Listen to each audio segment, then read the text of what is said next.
United Jat महासभा के इस शपथ समारोह और स्मारिका प्रकाशन स्मारिका विमोचन के शुभ अवसर पर मंचासीन आज के अध्यक्षता कर रहे श्रीमान विजयपाल सिंह जी, विशिष्ट अतिथि हनुमानलाल जी ढाका, प्रोफेसर हनुमानाराम जी, यूनाइटेड जाट महासभा के अध्यक्ष सुनील कुमार जी गरसा, स्थायी संरक्षक आजीवन संरक्षक मोहनलाल जी चौधरी,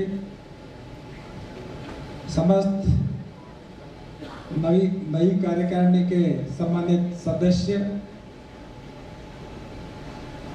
आमंत्रित अतिथिगण और मातृशक्ति। अध्यक्षीय उद्बोधन के बाद और जब लंच का टाइम हो जाता है तो ज्यादा सुनने और बोलने का मौका नहीं होता, फिर भी मैं अपेक्षा करूंगा कि मैं दो चार बात कहूंगा। पहला तो ये कि जब जाट शब्द हमारे लिए नहीं, दूसरे लोगों के लिए जब जाट शब्द प्रथम दृष्टया सामने आता है या सुनते हैं तो वे एक अवधारणा बनाते हैं। जैसे केरल का आदमी राजस्थान के बारे में अवधारणा बनाता है कि वहां रेगिस्तान होगा, ऊंट होंगे, ऐसे होगा वैसे होगा। वो ये नहीं सोचता भाई कोटा उदयपुर जैसा भी बेल्ट है जहाँ कहीं रेगिस्तान नहीं है, परंतु एक आम आदमी ये सोचता है जाट का मतलब एक किसान जो फटे पुराने कपड़ों में होगा, जो खेत में काम कर रहा होगा, जो हल चला रहा होगा। ऐसी एक अवधारणा सभी लोगों के मन मस्तिष्क में होती है और है। इस देश के सम्मानित प्रधानमंत्री चौधरी चरण सिंह, जिनकी पुस्तकें हार्वर्ड विश्वविद्यालय में चलती हैं और चलती थी, वो भी साबित करना पड़ रहा है कि वो पढ़े लिखे हैं क्या। दूसरे समाज के लोग अपने जो व्हाट्सएप ग्रुप पे जो अभी विजयपाल सिंह जी ने कहा जो एक अलग से यूनिवर्सिटी है, उन पे कई मैसेज चलते देखे कि भाई इस देश में एक अनपढ़ आदमी भी प्रधानमंत्री बन गया। उन्होंने अनपढ़ साबित किया। क्यों? उनके दिमाग में एक दिल दिमाग में एक अवधारणा है। उस अवधारणा से बाहर कैसे आया जाए, और इस दिशा में ये जो यूनाइटेड जाट महासभा ने प्रयास किया है, मैं मानता हूं ये बधाई के पात्र है मोहन जी और गरसा साहब और इनकी पूरी टीम। हमारे समाज के एक वरिष्ठ सदस्य ने भी एक टिप्पणी की इसी यूनिवर्सिटी के ये जो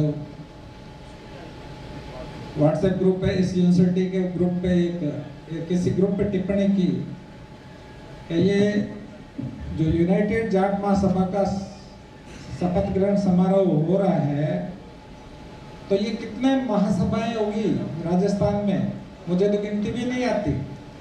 एक बहुत वरिष्ठ आदमी ने ये टिप्पणी की। इस विषय पर सभी ने बोला, मैं ज्यादा नहीं बोलूंगा, परंतु अगर हम ही आपस में ऐसी टांग खिंचाई करेंगे तो हम यूनाइटेड कैसे होंगे।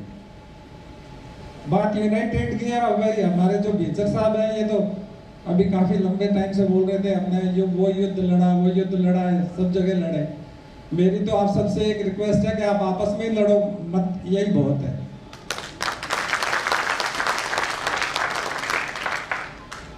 हमारे राजस्थान में 7 करोड़ की जनसंख्या में हम 1 करोड़ से ज्यादा हैं। जिस समाज की जनसंख्या राजस्थान में 1 करोड़ से ज्यादा है, उसके लिए 2-3 महासभा होना बहुत बड़ी बात नहीं है, परंतु आवश्यकता इस बात की है कि जिन उद्देश्यों के लिए और जो संविधान बना के ये संस्था बनी है, मैं मानता हूं कि जो भी पदाधिकारी हैं, जो सदस्य हैं, वो बिल्कुल बोनाफाइड ढंग से और कृत संकल्प होकर सत्य निष्ठा से, ईमानदारी से इसमें अपना सर्वस्व दें, जिससे इनको अपनी संस्था का परिचय देने के लिए या ये कहने की नौबत नहीं आए कि बहुत सारी संस्थाएं हैं, गिनती भी नहीं होती, ऐसा नौबत नहीं आए। एक बात मैं ये कहना चाहूंगा कि हम इस समाज का विकास कैसे करें। उस समाज का विकास करना बहुत टेढ़ी बात है, क्योंकि आप सभी विज्ञ हैं, आपको सभी को जानकारी है कि इस देश की जीडीपी में एग्रीकल्चर सेक्टर का योगदान महज 15% है। और जो देश के आंकड़े हैं वो बहुत स्पष्ट बताते हैं कि इस देश की जनसंख्या का 58% हिस्सा प्राथमिक रूप से खेती और उससे जुड़े हुए रोजगार पर निर्भर है। हम उसी समाज से। जब आप जीडीपी में सिर्फ 15% कंट्रीब्यूट करते हैं और दूसरे जो दो बड़े जो कंट्रीब्यूशन के एरियाज हैं वो है 54% तो सर्विसेज और 31% इंडस्ट्रीज। तो अगर 58% जनसंख्या सिर्फ 15% कंट्रीब्यूट कर पा रही है तो हमें विकास की कितनी आवश्यकता है। उस विकास के लिए हम क्या कर सकते हैं, हमें इस बारे में सोचना। तो इसमें मेरा आग्रह यही है कि जो सेक्टर ज्यादा कंट्रीब्यूट कर रहे हैं, जिनका शेयर ज्यादा है, सर्विसेज और इंडस्ट्रीज, हमें उस दिशा में बढ़ना है। और जैसा बहुत खुशी की बात है कि अभी मंच पे ही किसी ने कहा कि साहब ये यूनाइटेड जाट महासभा तो उद्योगपतियों का एक महासभा है, तो मैं तो मानता हूँ बहुत खुशी की बात है, बहुत ही अच्छी बात।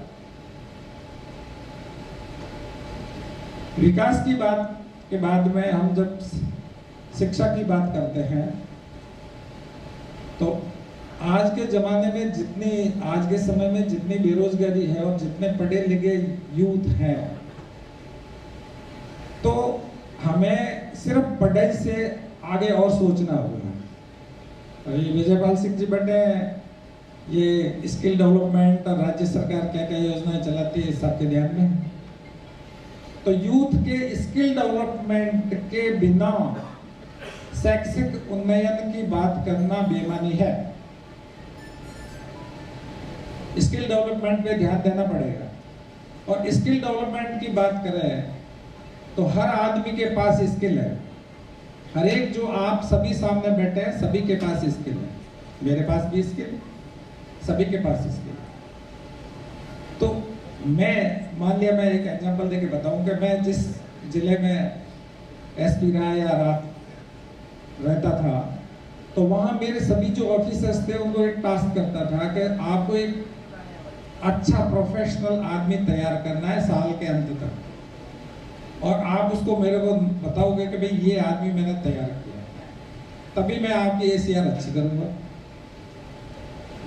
तो हमें सबको प्रण लेना है कि हम जिस हुनर में स्किल्ड हैं, हम आगे अपनी विरासत में ऐसे लोगों को तैयार करें। आपके सभी की सफलता की एक कहानी है, आप इस मुकाम तक पहुंचे हैं, इसकी सबकी अपनी एक कहानी है। तो आपके पास जो हुनर है, आपके पास जो स्किल है, उससे आप नए लोगों को पैदा करें, समाज में एक रचनात्मक माहौल देके ऐसे लोगों को तैयार करें। जैसे गस्ता साहब, इन्होंने कहा अभी बताया गया, इनका बहुत अच्छा हॉस्पिटल है, देखा भी, तो ये इस मुकाम तक कैसे पहुंचे। तो इनके डॉक्टर समाज में बहुत हैं, तो उन डॉक्टर्स को भी ये अपने टाइम डिवोट करके ऐसा उनको एक गाइडेंस दे, उनको एक इस बात के लिए तैयार करे कि भाई मैं यहाँ कैसे पहुंचा और आपको क्या करना है। मैंने ये बात किसी मंच पे कह दी, मैंने कहा जो ये राजनेता बैठे हैं, बुजुर्ग लोग, इनको भी नए चेले तैयार करने चाहिए, इनको भी ये करना चाहिए। तो मेरी बात को अदरवाइज लिया गया और कहा गया कैसा हमारे को दुनिया दिया गया, आप इस्तीफा दे दो और नए बच्चों को आने दो। मेरा मकसद ये नहीं था। मेरा मकसद ये था कि उनकी स्किल थी इस सब्जेक्ट में, तो उनको नए लोगों को कैसे पेश दिया जाए वो उनको दो। एक बात जो मैं कहना चाह रहा था वो ये थी कि हम जो पीसफुल कोऑपरेशन की बात है कि अन्य समाजों के साथ हम कैसे एडजस्ट करें, क्योंकि मेरे एक साथी हैं जो ऐसे वर्ग से आते हैं जिनके पास कोई जमीन जायदाद नहीं है, वो खेती का काम नहीं करते, उनके पुरखे सिर्फ सरकारी सेवा ही करते थे स्टेट टैक्स। तो उन्होंने मेरे को कहा, भाई तुम्हारी खेती बाड़ी है? मैंने कहा है। तुम्हारी जमीन जायदाद है? मैंने कहा है। तो तुम यहाँ आ गए? मैंने कहा आ गए। तो मैं हमारे बच्चे कहाँ जाएंगे? उन्होंने कहा हमारे पास खेती बाड़ी नहीं है, हमारे सिर्फ हम सर्विसेज में थे और हमारा काम ही यही था, आप यहाँ आ गए, हम कहाँ जाएंगे? कहने का तात्पर्य यह है कि उनकी नजरों में हम अतिक्रमी हैं, ट्रेशपासर। तो इस मानसिकता को आपको ठीक कैसे करना है? विजय पाल सिंह जी ने अच्छी बात कही कि हमें उन लोगों के साथ एक शांतिपूर्ण अस्तित्व कि भाई जियो और जीने दो, उनको भी साथ लेना है, उनको भी इस बात के लिए तैयार करना है कि भाई हम 58% जो लोग हैं जिस धंधे पे आधारित, हमें आप उस 15% तक की कंट्रीब्यूशन तक ही रखना चाहते हो क्या? हमारा डेवलपमेंट देखना नहीं चाहते? तो हमें एक तरीके से उन लोगों को समझा के हमें अतिक्रमी वो नहीं माने, इस बात के लिए मानसिक रूप से ऐसे लोगों को हमें तैयार करना पड़ेगा, उन्हीं के साथ हमें रहना पड़ेगा। ये सही है कि हम हमारे समाज के विकास के बारे में सोचें, यूनाइटेड जाट महासभा भी सोचे और हर व्यक्ति को सोचना है, परंतु हमें सभी दूसरे समाजों को साथ लेकर भी चलना है, ये समय की आवश्यकता है। एक अंतिम बात मैं ये कहना चाहूंगा कि एक प्रेशर ग्रुप के तौर पे संगठन काम करता है। कोई भी जो संगठन बनता है उसका सीधा सीधा मकसद होता है एक दबाव समूह, एक प्रेशर ग्रुप बनता ही इसलिए। हमारे राजस्थान सरकार में कर्मचारी यूनियन है, हमारा सरकार से समझौता हो रखा है कि जो भी भारत सरकार लागू करेगी अक्सर से उसको लागू करना पड़ेगा, नहीं तो हम कलम नीचे रखते हैं। ये प्रेशर है, संगठन बनता ही इसीलिए है। तो जो यूनाइटेड जाट महासभा बनी है, बेशक ये प्रेशर ग्रुप है, एक दबाव समूह है। ये दबाव समूह किसी भी क्षेत्र में काम करेगा, चाहे राजनीतिक क्षेत्र में काम करे, चाहे प्रशासनिक क्षेत्र में काम करे, चाहे किसी भी क्षेत्र में काम करे, तो उसमें लोगों को एक इस संगठन के अस्तित्व का आभास होना चाहिए। परंतु इसमें मैं सावचेत करना चाहता हूं कि वो आभास आप सत्यनिष्ठा और ईमानदारी के साथ रखें और सिर्फ समाज के हित के लिए बात करने के लिए रखें, अपने स्वयं के लिए नहीं, अपने स्वार्थ के लिए नहीं। आपकी आवाज में दम और आपकी आवाज में वजन तभी तक रहेगा जब आप सार्वजनिक बात करते हैं, आप समाज के लिए बात करते हैं। जिस दिन आपने स्वार्थ के लिए बात करी, यूनिट के लिए बात करी, व्यक्ति के लिए बात करी, स्वयं के लिए बात करी, उस दिन आपके जो ये यूनाइटेड जाट महासभा है या जो भी संगठन है उसकी बात में वजन कम हो जाएगा। इसलिए आवश्यकता इस बात की है कि हम निस्वार्थ होकर सेवा करें, सिर्फ समाज को गणेश मानकर सेवा करें, उसको अग्रिम आगे मानकर सेवा करें, तभी ये इस यूनाइटेड जाट महासभा के गठन की और इसके विकास की जो अवधारणा है वो सफल साबित होगी।